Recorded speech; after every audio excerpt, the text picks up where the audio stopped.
Hello and welcome back to the MatchDay Review Podcast with myself, Aidan Christo, and as always, I'm joined by Lewis Hall. How you holding up, Lewis? You doing all right? Yeah, I'm pretty good, Aidan. We've just had the Bundesliga back. We seem to be getting warm weather back again in the northwest of England. So all's good on this end. How about yourself?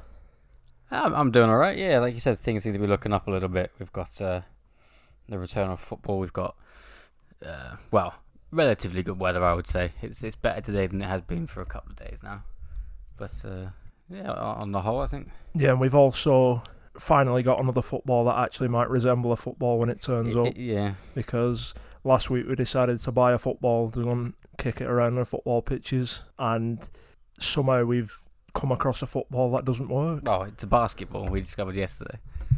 It even sounds like one when you bounce it on the tarmac. True, but my feet are absolutely killing me.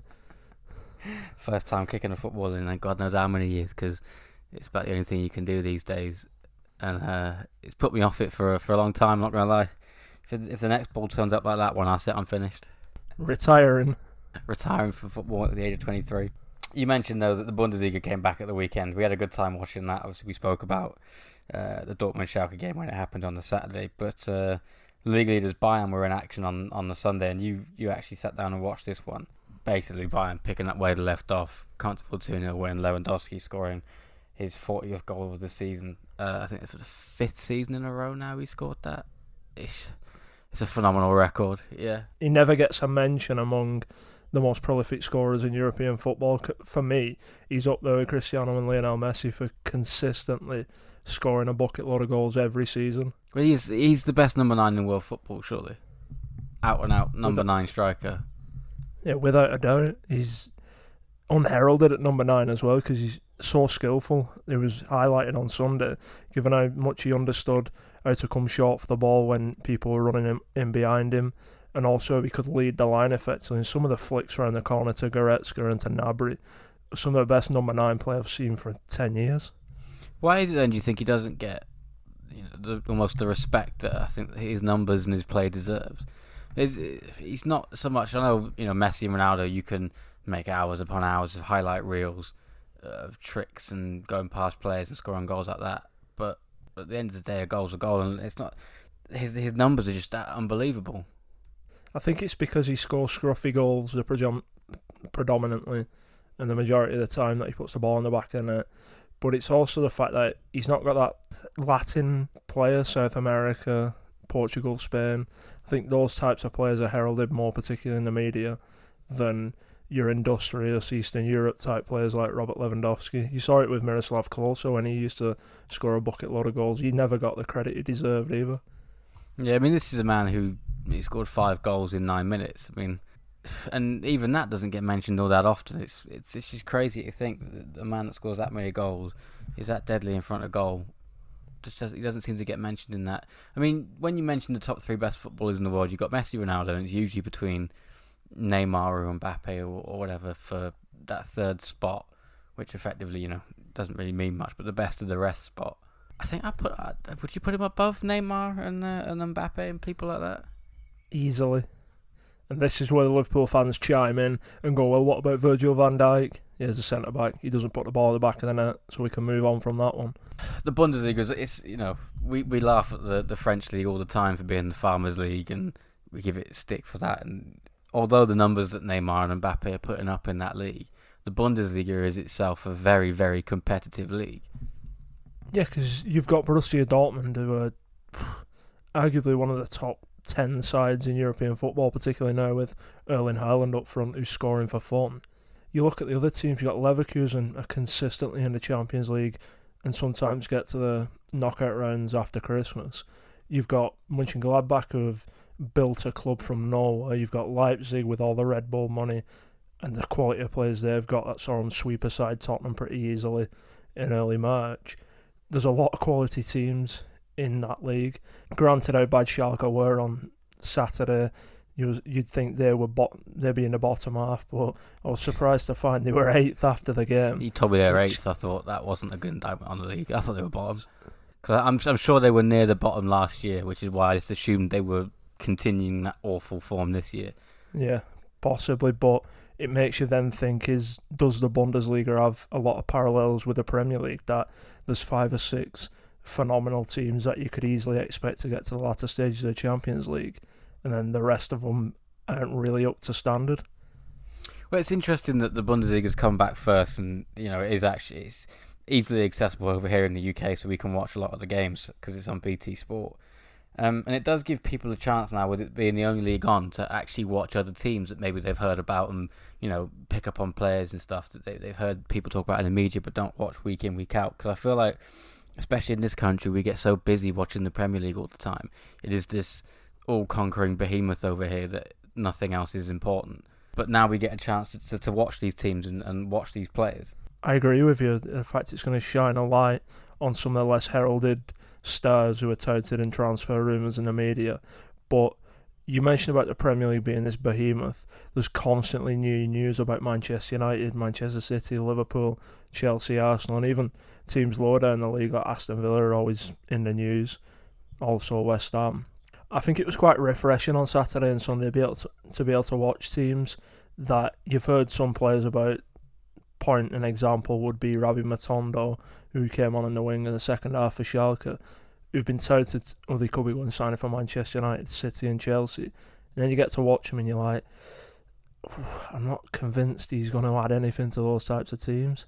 I know what you're on about. I think it's difficult to judge somebody by a 20-minute cameo and a game they're 4-0 down on. But I know what you mean when you say you can watch these players that have been in the press. I mean, just 2 names off the top of my head. At Leipzig, you've got the centre-back, Dayo Upamecano, who has been linked very heavily with a move elsewhere in Europe, whether it's to these shores or over to Spain. And then there's Kai Havertz for Leverkusen, who played last night, who is one of these kids that is, that has been touted for great things. There's almost no ceiling to where people think you can go. And I've never actually seen it, I've never really sat down and watched a Leverkusen game. And it's just interesting to be able to sit down and watch these players and make up your own mind on them. Yeah, I caught 25-30 minutes of that game last night, and the header from Havertz was absolutely phenomenal. How young in the air. It was like an example of how Cristiano Ronaldo used to do it for Real Madrid. He felt as though he was just floating there waiting for the ball to come to him. He nodded it past the keeper and then got clattered from behind by the defender. So he's showing there that he had the steel and the aggression to actually battle in a penalty area to score a goal with his head. Yeah, and I think his second goal was a header as well. Clean header from a free kick, came, whipped in across the front of goal. And I think the Bremen defenders may have helped him a little bit because he was kind of all on his own. But for a modern day attacking midfielder to score 2 headers in a game, I think it's quite refreshing to see somebody with that style of play. It's going to set him apart. Yeah, like I said, you don't expect a lot of players over here to be scoring those kind of goals from the position that he plays. He reminded me a little bit of Frank Lampard yesterday from the bits I watched, where he was always willing to risk it and make that dirty run into the box or pull off to the back post and giving it his winger an extra option with a cross rather than just going straight for the centre forward. And you don't see, like you say, you don't see those attacking midfielders come around in Europe that often. There's a dime a dozen, the little diminutive number 10s, because everybody's trying to emulate Andres Iniesta or David Silva after that. And you can see why the likes of Real Madrid, Juventus, Manchester United and Chelsea are being linked with Kai Havertz, because he brings power and he brings pace and he brings aggression to a midfield, and also has that ability, like Paul Scholes had, to know when to make that dirty run into the box.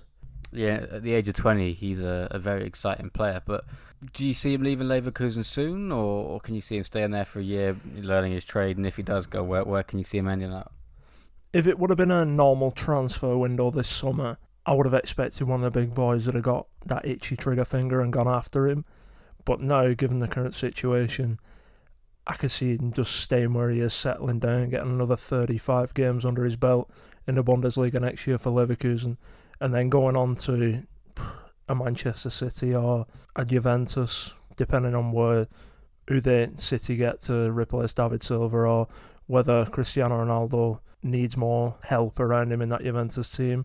But there's always that sneaky suspicion that he's going to end up at Real Madrid, because that's what Madrid are lacking, and we mentioned this in the Project Rebuild, was that midfielder who's got the arrogance to puff his chest out and drag Madrid forward in games that they're struggling in to score goals.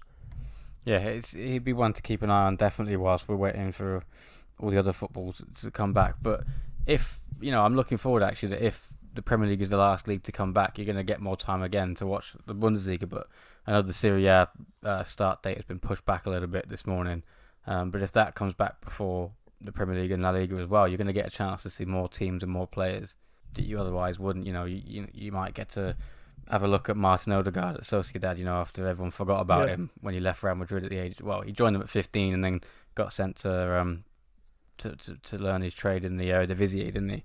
And it's just a case of watching these players that you hear about every now and again. You might see them in the Champions League, or you might see one of the highlights, but now you've been given the opportunity to sit down and actually watch them 90 minutes of football, almost uninterrupted as well, because like we mentioned in the Dortmund game, it's almost just pure football at this point. It's raw football with nothing else around it. There's no baggage to go with it. Yeah, and you also get an appreciation from these games of how good these players actually are week in and week out. Because it's all right turning it on for 20 minutes on a Wednesday night in the Champions League against Dinamo Zagreb, but how are they competing? How are they playing week in and week out in the bread and butter that is the league? For me, I'm just looking forward to watching Dortmund again, because Erling Haaland is just off the chart phenomenal. Yeah, there was quite a lot of goals scored at the weekend, actually, which I guess might be down to the difficulty, I suppose, in being a defender coming straight back after 8 weeks off. I guess it probably makes it slightly easier for the attackers. But that meant we did get to see a lot of these socially distant celebrations, which a lot of people have questioned, I guess, in the media and online, about what's the point in them. Because you see people scoring goals and then, you get the old elbow that you see, but then 2 seconds later when there's a corner, they're all wrestling each other in the box again. It does seem slightly strange. It's just quite weird to watch. I think it's a bit of the pandering to the naysayers and the vocal minority in a crowd, particularly on the internet or in media circles, that are saying, football shouldn't be back. There's bigger priorities than football. If you're jumping all over each other in the corner flag after you've scored, it gives them an easy target, these naysayers. I can understand why the celebrations are muted compared to usual. There's no crowd to go and celebrate with.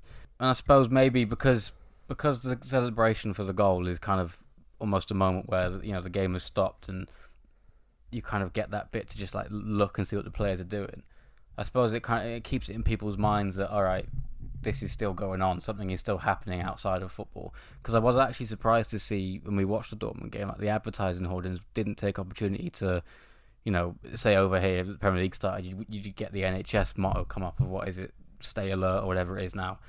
Nonsense. It's not stay at home, but they didn't put that on the advertising board. So I did find that quite interesting, actually. Do you really think EA Sports and FIFA Ultimate Team are going to miss an opportunity to peddle buying packs and team of the season cards? Well, I'm not saying it has to be there constantly, but it didn't pop up once. I just thought it was, clearly you're gonna want your advertising to be there. I bet they're rubbing their hands together, loving it. Everyone's eyes are on them, but it would have been an opportunity, I think, for me to put that up and just say, look, every now and again, just remember what's going on. To be honest with you, and I don't think it needs it. I really don't, because every time you turn on the TV or you look at anything, you're getting punched in the face with, stay at home, stay alert, all of that stuff. I think people who are going to heed the message have already got the message and just want an escape from that with football when they're watching it. It's strange enough, the fact there's no fans, and you say about the socially distant celebrations, it's giving people an escape away from the current reality, which I think helps by not having the advertising banner flashing up with a slogan. I just think it's leave that outside of football on the pitch. That's my view on it. Yeah, fair enough, everyone. I can't argue with that at all. And I also think as well with the socially distant celebrations are always going to be weird when there's no fans, because that's where the connection in euphoria and elation is between the players and the fans once you score a goal, and celebrating without that uproar from the fans would be weird.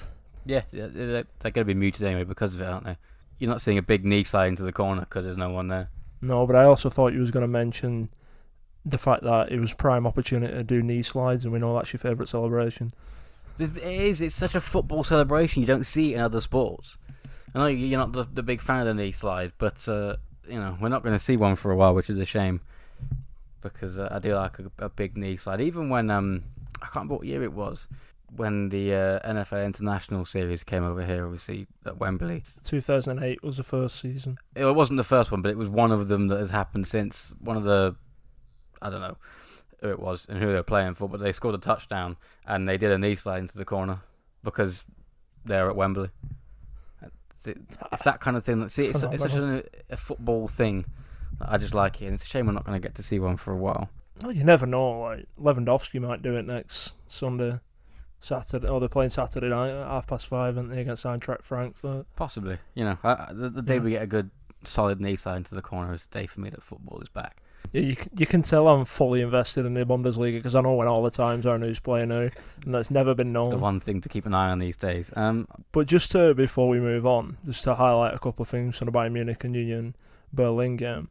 Anybody who's watching that game, particularly with a Barcelona hat on, has got to be like crying their eyes out thinking, why did we let Thiago Alcantara leave for 8 million? Because he absolutely ran the game. And the range of passing is phenomenal. His vision, his understanding of the game in front of him. You can tell he's always got that picture in his mind before he receives the ball. He's not afraid of putting a tackle in. And it just feels as though he's that archetypal midfielder that Barcelona are lacking at this moment in time. I think they've regretted that one for a while, to be fair. It's not a recent regret, that one for Barcelona. And then the second player I wanted to highlight was Leon Goretzka, playing more an advanced right-wing type position, just alongside Lewandowski, and you had Serge Gnabry on the other side. Some of the flicks he was doing, some of the passes into Lewandowski, knocking it around in triangles past the Berlin midfield and defenders. You see some of them that have stood there like, oh, what is going on here? And it was just a joy to watch Bayern Munich in full flow like that. Yeah, it'd be good to see him again this Saturday. Being the only league available now, we look forward to seeing that at the weekend. I also find it funny that you can tell Manuel Neuer's getting bored because every save he makes looks as though it's rushed. And he made one where someone just had a pot shot from about 25 yards and he wasn't even in the right position, just moved his hand. And at least he's not getting nutmegged outside his own box.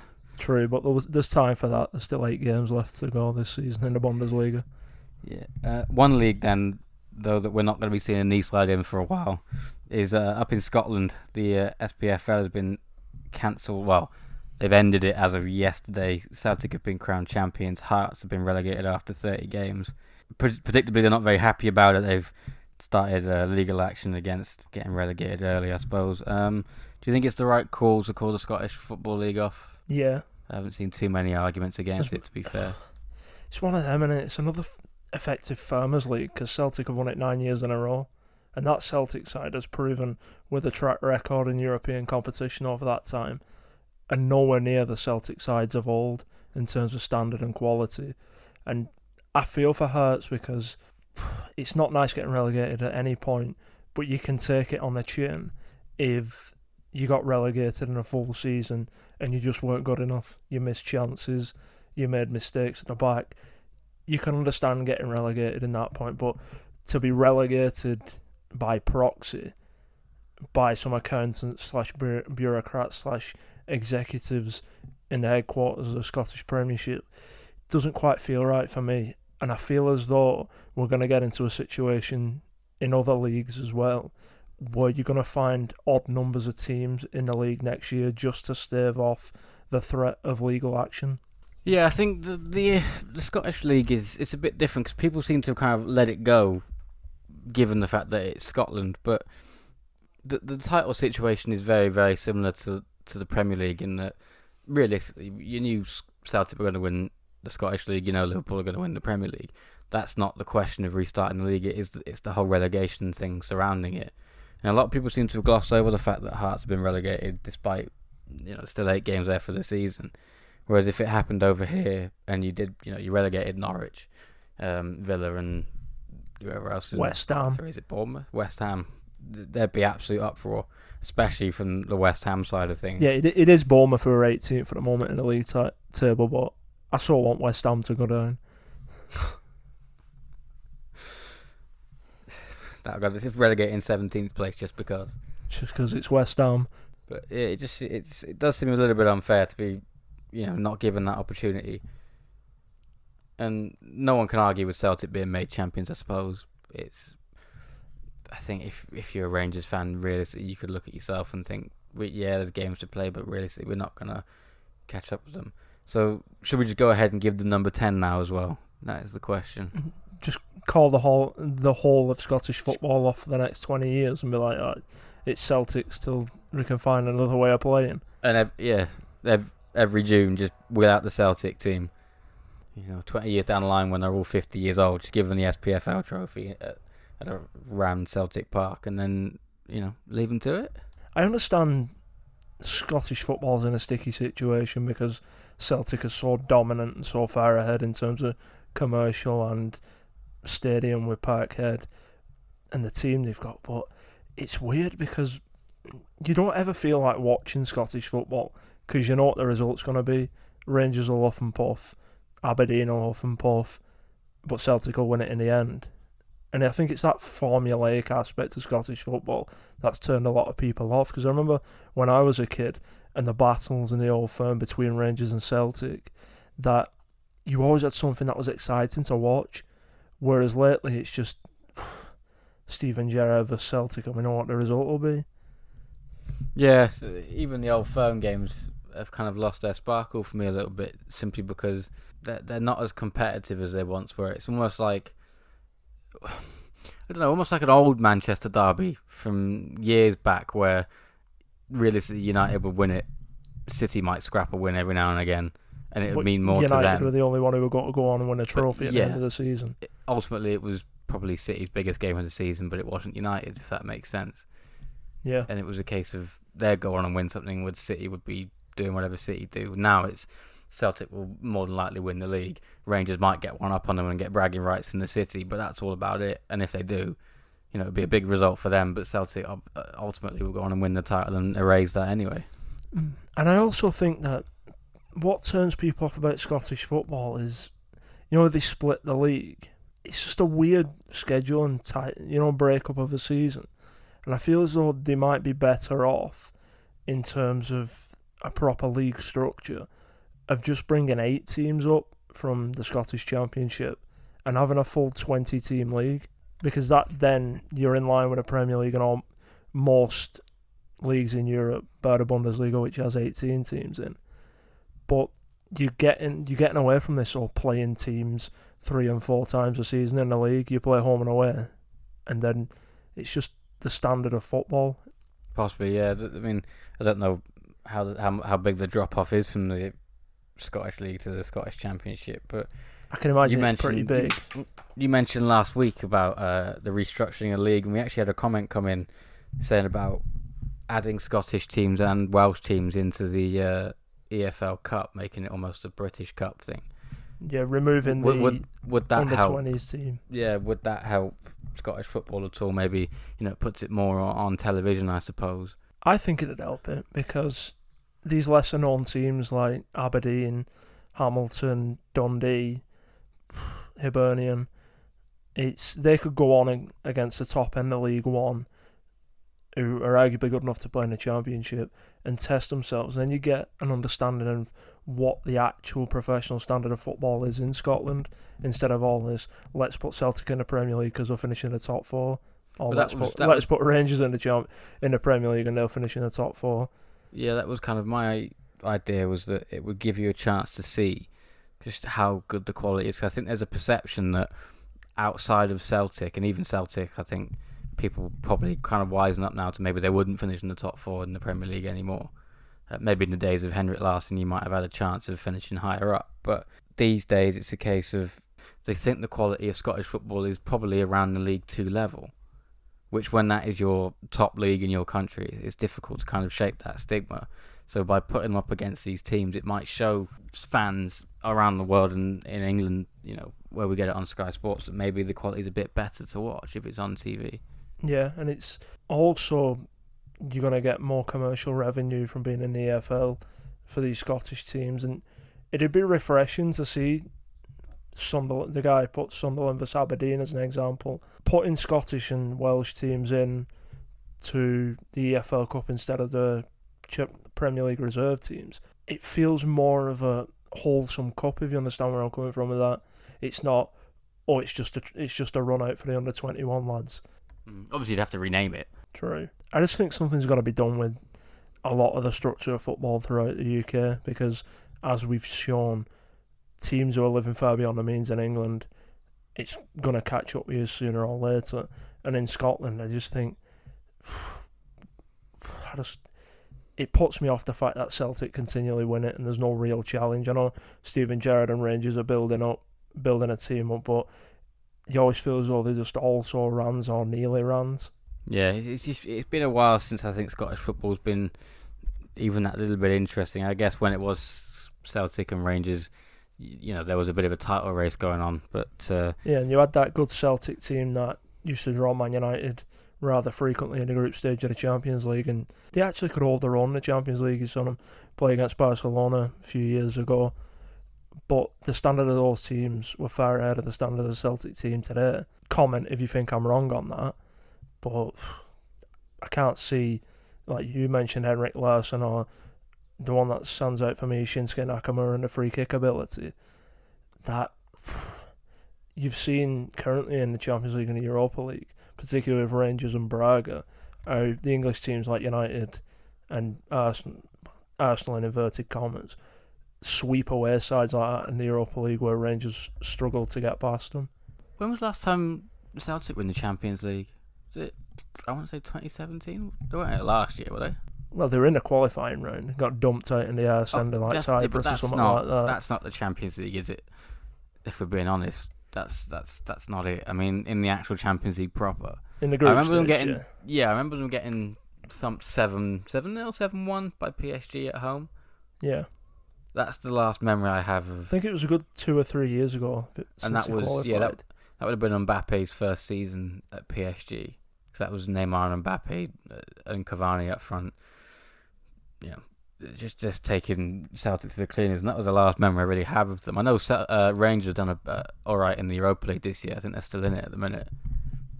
At the point where it resumes, Rangers will still be there. But and it'd be just lucky and that you're slagging Rangers and Celtic off for the standard and quality of the football. They draw Man United in the next round of the Europa League and dump us out. I think Celtic are already out. No, I mean Rangers. Oh yeah, if memory serves me right, Celtic are out, and Rangers I think are well on their way to being out. But there's where there is a will, there is a way. At the minute, they are still in it. So Premier League clubs though, this week, to go back to Troy, they're back in training today. Actually, they're due to get their results back from these driving coronavirus tests they've now got stationed at their training camps. This seems like a pretty big step towards this whole Project Restart thing that they keep on saying. We must be the only country in the world to give it a name rather than just like start football again. We have to give it some kind of weird code name. They still haven't actually set a date yet for to resume the league, but it's been said early to mid-June. Well, the 12th of June's being muted at the moment as the effective restart date for the Premier League, but I feel as though this story has got a lot more legs in it. We haven't crossed the finish line yet in terms of getting football back or being anywhere near that, because I think there's an overriding sense, particularly in the British media circles and clubs at the lower end of the league, that don't want to see the Premier League return this season. Yeah, and there's a lot of pressure. I think there's kind of almost two camps though. I think for people who don't want it back, you've got clubs such as Norwich that have said that they'll come back without relegation, which we've discussed to the ends of the earth on this before, and how stupid an idea that is. There's also talk in the media, and Troy Deeney's come out and said that he's not going back. Yeah, he said he's bringing it back to his family. And you can understand Troy Deeney's stance on that, because he said his son's got breathing difficulties, asthma, all those that type of illness for his kid, and he doesn't want to risk bringing something back that puts his kid in harm's way. And if he's hold his hands up, said he's not going back to training, you got to respect his decision. But just because one player or one captain at one of those clubs has made the choice not to return at this time because he doesn't feel safe, you can't then expect the league to go, all right, you can stay, everybody can stay up, there's no relegation.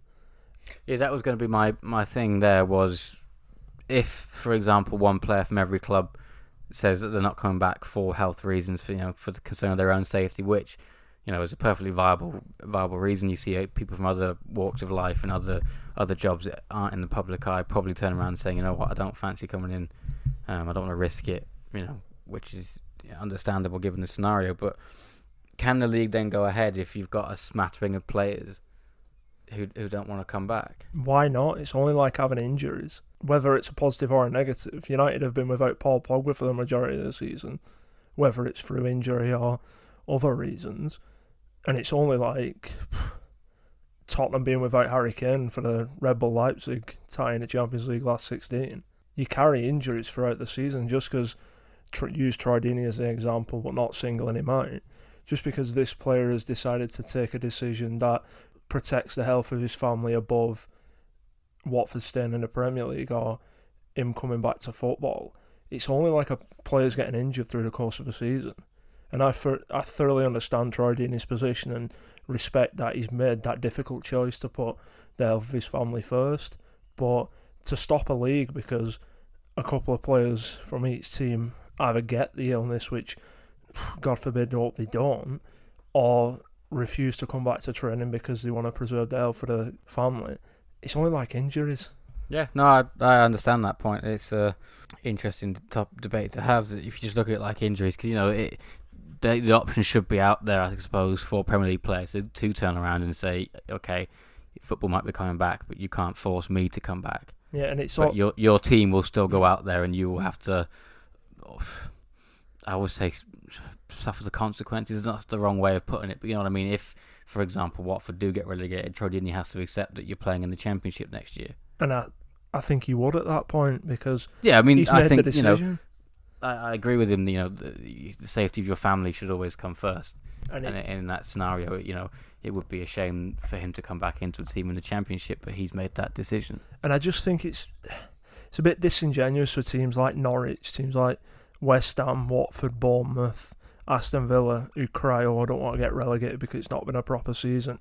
You're affecting the integrity of English football in the Premier League by enforcing the rules. But are they not, in turn, ripping up the integrity of what English football's been built on for over 100 years because they're seeing a chance to chance their arm and not get relegated when they've clearly not been good enough or not been able to stop conceding goals all season that has led to them being relegated?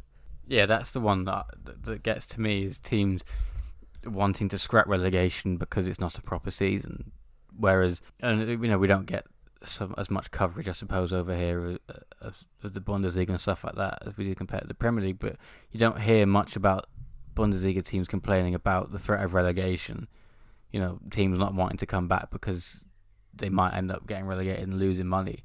No one's chancing their arm on the slim chance that everyone goes, you know what, you're right, let's call it off. It just doesn't sit right with me, particularly those 6 clubs, because it's just, what are you playing at, lads? A lot of them haven't been good enough defensively. Aston Villa and Norwich at a point where they're effectively wide open at the back and concede goals for fun. But to then bend the Premier League over a barrel and say, you're going to do it our way and we're in charge, it doesn't wash for me, that at all.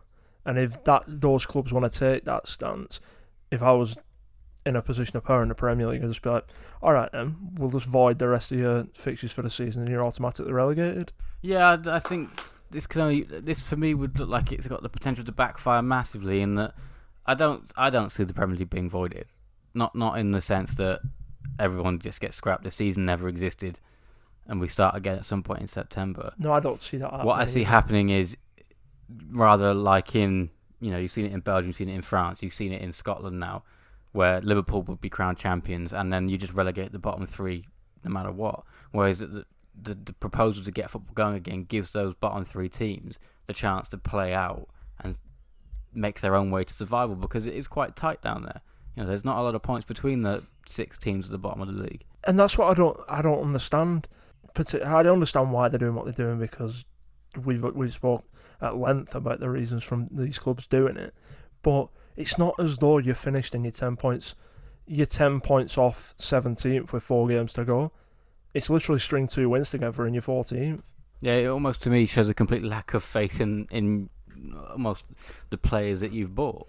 Yeah, maybe it might be a bit of self-awareness where they're like, yeah, we're clearly not good enough for staying in this league. Possibly, yeah. But what I see happening is they're pushing it further and further back. You can guarantee that there'll be another hurdle in the road in the next week when teams go back training that's going to push it further and further beyond the 12th of June as a start date. And it comes to a point where you've just got to go, oh, all right, lads, call it a day, because you got to start next season in September. UEFA have said they're going to complete the Champions League in whatever form it'll be in August. So at some point, you got to put a definitive end date in it. You're either on the boat or you're off the boat.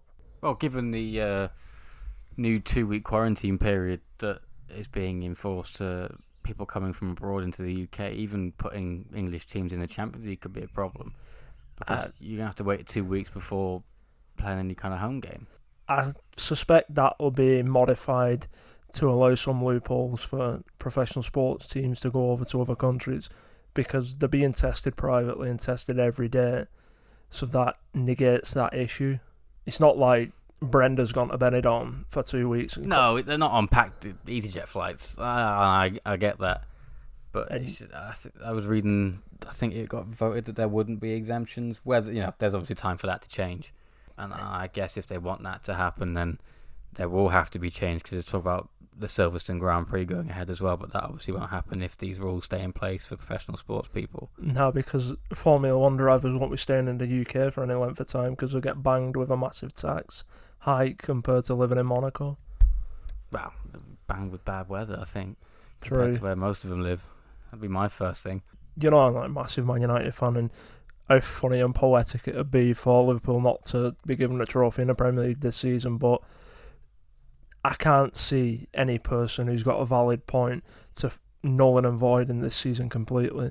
We've had 2/3 of a season, or even more now at this point, and you know where teams are in respect to position on the table, and to take the trophy away from Liverpool at this point, that's another thing that would destroy the integrity and the spirit of English football. Yeah, it's I think the best solution for everybody is give players the option to object to coming back get back playing. And those that don't, they make up your squad and you play the league to its conclusion. Yeah. And I also, just to finish off on this, use Troy Deeney as the example again, that you get outside entities like the government or media saying, oh, if these players don't want to come back training, they shouldn't get paid. I don't think that's right either, because you kind of strong-arming these players when they're trying to put the health of the families above everything else, which is the right thing to do. And well, like you said, it's kind of like being injured. You get paid where you're injured. I guess in other walks of life, if you're off for a couple of weeks, you do get sick pay still. Yeah. There's got to be, particularly in the Premier League and within football in England, there's got to be a bit of just nuance about it and the intellectual understanding, rather than just be tribal or actually an opportunity. Let's just knock them off. Do you understand what I mean by that? Yeah. There's got to be a bit of, all right, let's just tweak this for this, and will it be a little bit understanding because he doesn't want to go there and play that. I just feel as though there's too much of a broad brush being thrown at English football at this time that hasn't been thrown at the likes of Spain, Italy, or the Bundesliga. Because there's no way the Premier League could have come back like the Bundesliga have without any issue and all working seamlessly as it did on Saturday and Sunday. Yeah, we do seem to be the only league really making a proper meal out of it at the minute. You either make your mind up, you play it, or you don't. It's simple as that. Granted, Javier Tebas, the head of La Liga, is still blaming Manchester City for all of this. So that's just Spain, though, isn't it? That's like they like to deflect over there. Real Madrid haven't won the Champions League again this year. It's Manchester City's fault because they spent 60 million. Yeah, they spent 60 million on Riyad Mahrez 3 years ago. It's their fault that we're not good enough. Speaking of £60 million on Riyad Mahrez, though, to finish off, I think have you got some transfer rumours for us? Yeah, we've got the Manchester United are going to have 40 players definitely next year for the first 11. With, what was it, Saturday, Moussa Dembele from Lyon was definitely happening for 61 million. Then Sunday it was definitive that Saul Niguez was coming to Manchester United for 70 million. I feel as though United are going to get drawn in more than ever to these clickbait type transfer rumours, and I don't believe either one of them is true. The precise moment in time, I don't believe any transfer rumours. And then we've had the Raul Jimenez link to both Manchester United and Juventus in a £60 million move, which is one I could see happening because he's quite clearly a level above where Wolves are at the moment, and has proved that he's good enough to lead the line for one of the biggest teams in Europe. It just depends which one comes in for him. Where do you see him going? I've made it clear, I think, in the past I'd like to see him at Manchester United. I think he's made it not clear, but he's, those footballers' way of saying, I'll probably be leaving this year, but we never know. And he's left the door wide open for him to leave. I could see him doing a job somewhere in Europe like Juventus. I think that would mean Ronaldo sitting out on the wing a bit more maybe than he's been used to in the last couple of years. He's transitioned into that number 9 position, but I'd like to see him stay in the Premier League, and I think he'd do a good job at Man United. I think he suits the style of play that Ole Gunnar Solskjaer's looking for as well. Yeah, he'd do a great job at United. He'd offer a different type of goal threat to what Anthony Martial currently offers for United, and see nothing but success for him if he joins United. But I've just got a sneaky suspicion that he ends up at Barcelona, because the 60 million, we know Barcelona aren't awash with not very cash. good with cash though, are they, Barcelona? I know, but we get... Because everybody else would pay 60 to then walk into the negotiating room, 2 big briefcases and throw 120 down and then loan him out next year. Yeah, the Ed Woodward school of negotiating. Alright, and we'll take my own pants down here and walk into the... and give them 30% more than what they actually asked for. You'd be sat in the negotiating room and they'd be talking and you'd hear his beep, beep, beep as they back up a truckload of cash in the car park. Yeah, I'd see him. I've just got a sneaky suspicion he's got to go to Barcelona. I don't see where the Juventus one comes because they've clearly got Gonzalo Higuain and Maurizio Sarri joined at the hip. You see, that would be the only reason. Realistically, any decent manager I think would have got rid of Gonzalo Higuain a while ago, rather than drag them around Europe with him. Yeah, it's a real strange one, that. And just to finish off, I've seen this morning that Inter Milan are in for Timo Werner. Should Lautaro Martinez leave in the summer? He's in for a lot of clubs, Timo Werner. He's set for a busy summer himself, isn't he? It just feels like it's that age-old adage that they've got 4 or 5 players who are on the whiteboard in the editing office. They run the club tombola and who we're going to pick out today. Yeah, I'm not sure a lot of these links are particularly well thought through. Like you said, the tombola is, I think, quite a popular fixture in a lot of newsrooms in the UK. And I think you just ended off with looking back at the Bundesliga, saying it's the sole focus for the footballing world at this time.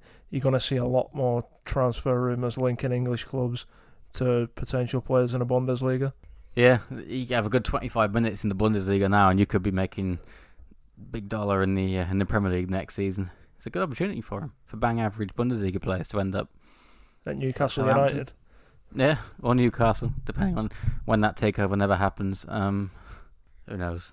But on that note, though, I think we've rambled on for long enough, don't you? We'll be back later on in the week with a Juventus project rebuild, just to see how we can go about improving the Juventus team at the moment and building around Cristiano Ronaldo, because he said he wants to stay in the top level of European football for the next 4 or 5 years.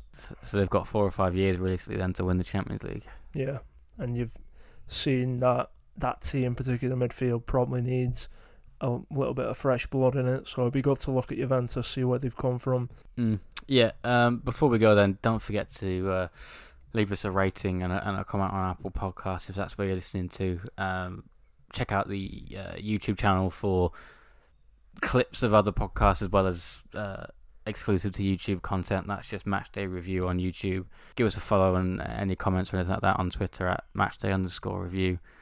And check out the website as well at www.matchdayreview.com. I think that's all the socials, isn't it? Yeah, that's everything. Just like, comment, subscribe on YouTube if you could, please. And share it as much as you can. And just to finish off, it's still freaking me out that Ashley Young's got her. That picture was just wrong on a lot of levels. It wasn't. I didn't know he could grow hair. But I don't think it was. He looks like 10 years younger since he got hurt. I guess hair does that to you. True. The anti-aging properties of hair. They'll be selling that on some random YouTube coaching video advert next time I put something on. Maybe he's been using that hair in a can. Alpecin caffeine shampoo. Just reminds me of that old 2.5 Men episode when Alan Harper just sprayed his hair with like some black touch-up type thing and it started melting as he sweated down his face. Such a phenomenal TV programme that was. Maybe that's where Wayne Rooney got his hair from. Maybe that's why, Ashley Young grew some and gave it to Rooney back in 2012. Possibly. Anyway, on that note, on Ashley Young's hair, we'll leave it there, and we should see you at some point later in the week with that Juventus project rebuild. All right. See you then. Bye-bye.